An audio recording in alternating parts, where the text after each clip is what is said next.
कभी कभी लगता है अपनिच भगवान है। नवाजुद्दीन सिद्दीकी की हिट सीरीज है सेक्रेड गेम्स, उसका हिट डायलॉग है।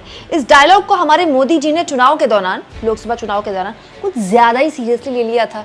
इसीलिए एक दिन आवेश में आके रूबिका लियाकत को इंटरव्यू में कहने लगे कि अब मुझे ऐसा प्रतीत होता है कि मैं नॉन बायोलॉजिकल हूँ, मेरा जन्म हुआ है वो खास उद्देश्य के साथ हुआ है और परमात्मा का विशेष हाथ मुझ पर है, डायरेक्ट कमांड मुझे परमात्मा से मिलती है। लेकिन मोदी जी बायोलॉजिकल है या नॉन बायोलॉजिकल, वो तो चुनाव के नतीजों ने ही उनको बता दिया। मजे की बात यह है कि अब तो मोदी जी खुद भी नहीं बताते कि अब वो क्या सोचते हैं, अपने आप को बायोलॉजिकल या नॉन बायोलॉजिकल। दोस्तों, मोदी जी का ये बयान विपक्ष के लिए एक जोक बन गया। राहुल गांधी तो अभी भी कहीं जाते हैं ना, तो मोदी जी के इसी बयान को लेकर उनका मजाक उड़ाते हैं। संसद में भी इस बार जब सत्र हो रहा था, बजट सत्र, तब राहुल गांधी ने खूब मजाक उड़ाया।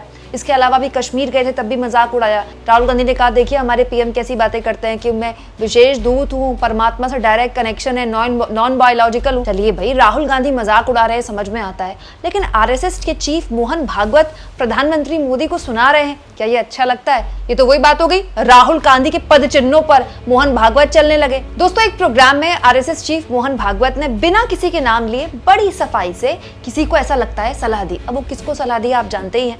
मोहन भागवत ने कहा, कुछ लोग सोचते हैं कि हमने सुलगने की बजाय बिजली की तरह चमकना चाहिए, लेकिन बिजली गिरने के बाद पहले से भी ज्यादा अंधेरा हो जाता है। इसीलिए कार्यकर्ताओं को बिजली नहीं बल्कि दिए की तरह जलना चाहिए। जब जरूरी हो तब चमके, लेकिन ध्यान रखें कि जब ये चमकेगा तो आपके सिर पर भी चढ़ेगा।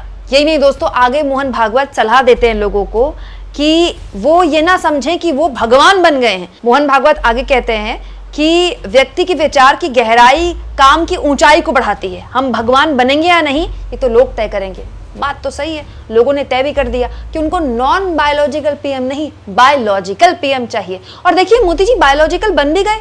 मतलब चुनाव खत्म हुआ, उसके बाद से मोदी जी ने एक बार भी कहा कि वो नॉन बायोलॉजिकल हैं, लेकिन देखिए उनकी बोली बात राहुल गांधी ने पकड़ ली और अब मोहन भागवत भी उनको सलाह दे रहे हैं कि खुद को भगवान मत मानिए, जनता सब बता देती है किसको वो क्या मानती है। यही नहीं दोस्तों, मणिपुर को लेकर भी मोहन भागवत ने सरकार को चेताते हुए कहा, मणिपुर में स्थिति गंभीर है क्योंकि वहां कोई सुरक्षा नहीं। स्थानीय नागरिक भी अपनी सुरक्षा को लेकर चिंतित हैं। ऐसी स्थिति में भी राष्ट्रीय स्वयंसेवक संघ के स्वयंसेवक वहां डटे हुए हैं, वहां से भागे नहीं। बताइए, आरएसएस के प्रमुख कह रहे हैं कि वहां आम आदमी की सुरक्षा को खतरा है। ये तो गृहमंत्री पर सवाल है। मतलब अमित शाह कितने खराब गृहमंत्री हैं, क्या आरएसएस प्रमुख मोहन भागवत ये बताना चाह रहे हैं?